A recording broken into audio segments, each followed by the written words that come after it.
Assalamualaikum warahmatullahi wabarakatuh. Oke, kembali lagi bersama Reza Sukma channel YouTube. Kali ini aku akan membahas sebuah materi itu tentang penyajian data, khususnya tentang pengenalan data. Ini mata pelajaran matematika kelas 7 semester genap ya. Oke, kita langsung saja. Nah, kita akan belajar dulu tentang peta konsepnya. Nah, statistika itu terbagi menjadi 3 ya. Yang pertama, itu ada pengumpulan data. Yang kedua, tentang penyajian data. Yang ketiga, tentang pengolahan data. Nah, yang akan kita bahas itu tentang penyajian data.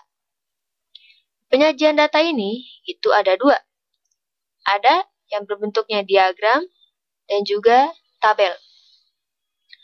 Untuk diagram itu ada 3 bentuk. Yang pertama ada diagram batang, kemudian diagram garis, dan juga diagram lingkaran.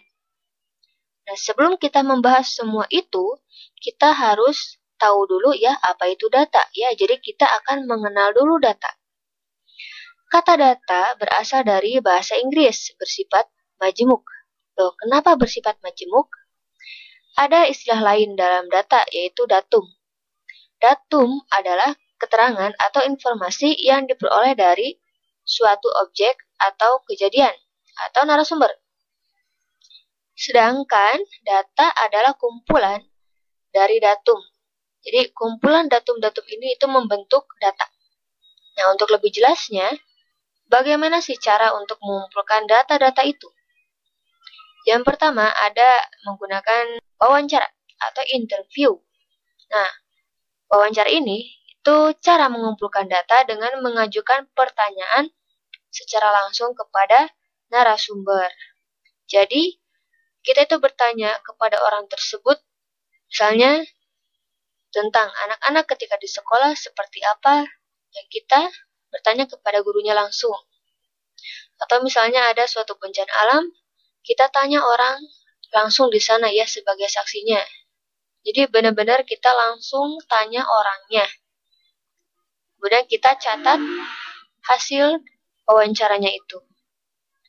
Kemudian yang kedua ada yang disebut dengan kuesioner atau angket.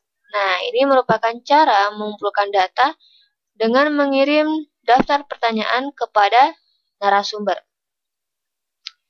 Jadi kita membuat selembar kertas ya, yang isinya itu sebuah pertanyaan atau sebuah pernyataan di mana kita itu menyetujui atau tidak.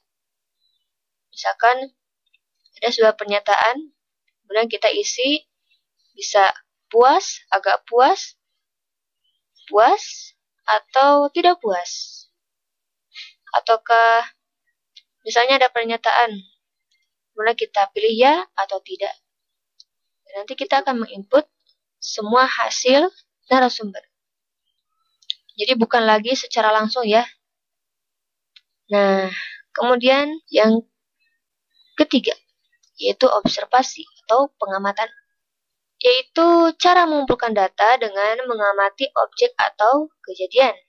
Jadi kita itu mengamati benar-benar perilaku hewan, misalnya perilaku orang, atau kita mengukur tinggi badan misalnya, atau berat badan. Jadi kita itu benar-benar mengamati secara langsung. Yang selanjutnya, nah ada juga nih, berdasarkan cara memperoleh, data itu terbagi menjadi 2. Yang pertama itu disebut dengan data primer. Nah, data primer adalah data yang diperoleh secara langsung dari sumbernya. Misalnya seperti tadi, wawancara, kemudian kuesioner, angket, kemudian observasi. Ini kita langsung kepada sumbernya. Nah, kemudian yang kedua, ada yang disebut dengan data sekunder. Nah, kalau data sekunder, yaitu data yang diperoleh secara tidak langsung. Diperoleh dari pihak lain. Jadi kita itu sudah mendapatkan data. Misalkan kita punya data satu provinsi nih.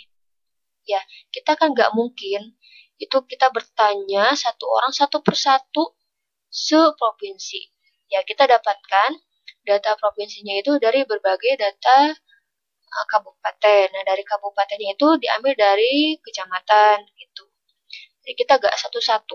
Jadi kita udah ini lanjutan dari hasil data gitu. Jadi paham ya? Oke, itu sekilas saja tentang penyajian data mengenai mengenal data. Oke, untuk materi selanjutnya itu saya akan bahas tentang penyajian data dalam bentuk tabel ya. Pokoknya jangan sampai ketinggalan, klik subscribe dulu biar nanti pas videonya muncul gak ketinggalan. Oke? Terima kasih udah nonton dari awal sampai akhir. See you the next video.